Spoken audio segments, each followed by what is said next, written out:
Assalamu alaikum wa rahmatullahi wa barakatuh. I am Mrs. Nahid Arshad Hashim, mentor and facilitator of teaching and learning. आज हम बात करेंगे तालीम के साथ मैं काम कर रही हूँ और मुझे बहुत पसंद है इन लोगों का स्टाइल काम करने का। आज हम बात करेंगे digital resources for teaching and learning. Why do I use teaching and learning together? क्योंकि टीचिंग एंड लर्निंग जो है वो it goes hands in hands, एक साथ चलती हैं। कभी भी ऐसा नहीं होता कि आप टीचिंग एंड लर्निंग जो है वो अलग अलग हो। जब मैं पढ़ा रही हूँ, मैं सिखा रही हूँ, तो आप सीख रहे हैं और ये साथ साथ चलेगा। और फिर अब मैं अपने स्टूडेंट से भी बहुत कुछ सीखती हूँ और ये बड़ा जरूरी है हमारे लिए। We are living in the 21st century और हमारे जो स्टूडेंट्स हैं, जो हमारे तलबा हैं, वो सारे के सारे जो हैं वो 21st सेंचुरी के बच्चे हैं। तो हमें उनके लिए अपने आप को अपस्किल करना पड़ेगा, अपलिफ्ट करना पड़ेगा और सीखना पड़ेगा। इसलिए कि ये एंशियंट चाइनीज प्रोवर्ब जो है वो tell me I forget, show me I remember, involve me I understand. तो इन्वॉल्व करने वाला मामला है और इसमें रियल टाइम राइटिंग वगैरह और ये सारी चीजें भी आती हैं। हम सब लर्निंग पिरामिड के बारे में भी जानते हैं कि लर्निंग पिरामिड जो है वो भी कितना इंपॉर्टेंट होता है, कि सिर्फ हम किसी को लेक्चर देते रहते हैं तो वो 5% सीखता है।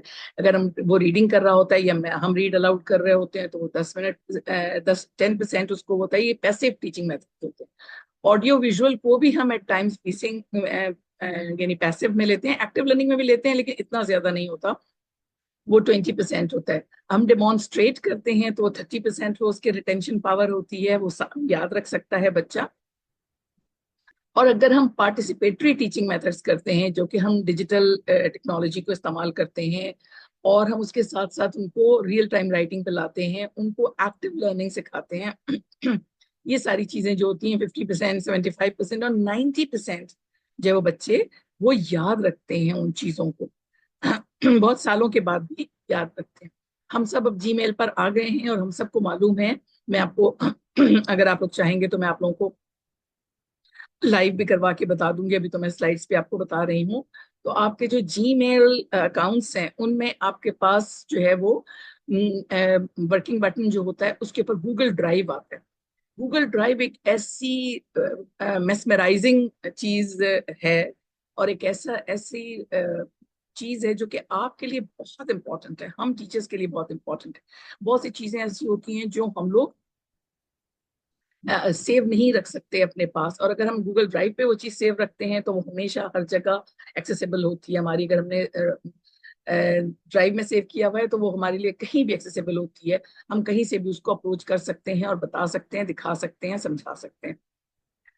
तो हम गूगल ड्राइव को इस्तेमाल करने का तरीका सीखेंगे कि हम गूगल ड्राइव के यूजफुल फीचर्स जो हमारे पास हैं हम उनको किस तरह इस्तेमाल करेंगे। ये मैं आपको इसके बाद जो है वो लाइव भी बता दूंगी कि अपने ईमेल जीमेल से जाकर। लेकिन अभी आप ये देखिए कि इसके फीचर्स, इसकी इंपॉर्टेंस को समझेंगे हम, कि उसकी इंपॉर्टेंस, इसके फीचर्स जो है हमारे पास। एक तो 15 GB का हमें फ्री स्टोरेज स्पेस मिलता है, उसके बाद फिर पेमेंट वाला आ जाता है, पेड आ जाता है। और हम जीमेल, गूगल प्लस और हर चीज हम उसमें यूज कर सकते हैं।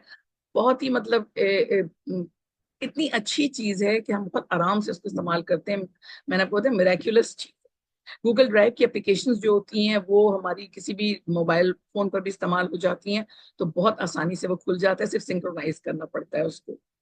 उसके अलावा इसमें जो है वो ऑफिस स्वीट भी ले सकते हैं, जैसे कोविड में हम सब ने लिया था स्पेस, गूगल स्पेस खरीदी थी और उसके बाद फिर हमने उसमें काम किया था। फिर दो तीन लोग कोलैबोरेटिव वर्क के साथ, जो एक्टिव लर्निंग होती है कोलैबोरेटिव वर्क के साथ, हम दो तीन लोग जो है वो अगर हमने शेयर कर लिया है तो डॉक्यूमेंट जो है वो हम उसको रियल टाइम में चेंज भी कर सकते हैं। और हम अगर हमने उसको स्पेस दिया हुआ है, उसको शेयर किया हुआ है उसके साथ, और उसको एडिट का हमने वो परमिशन दी हुई है, तो वो एडिट करके भी हमें दे सकता है। स्प्रेडशीट्स बना लेते हैं, बहुत आसान होता है एक्सेल के मुकाबले में वो ज्यादा।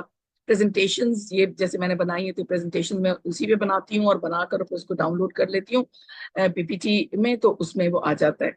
ठीक है, तो ये सारी चीजें इतनी अच्छी होती हैं कि आप बहुत आसानी के साथ काम करते हो। सबसे बड़ी बात है कि वो ऑटो सेव होता है, हर चीज सेव होती चली जाती है जब तक कि आप उसको डिलीट ना करें।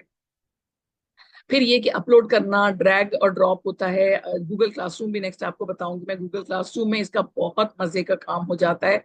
तो ये बहुत ही इतना इम्पोर्टेंट फीचर है और इतना इम्पोर्टेंट स्किल है जो मैं समझ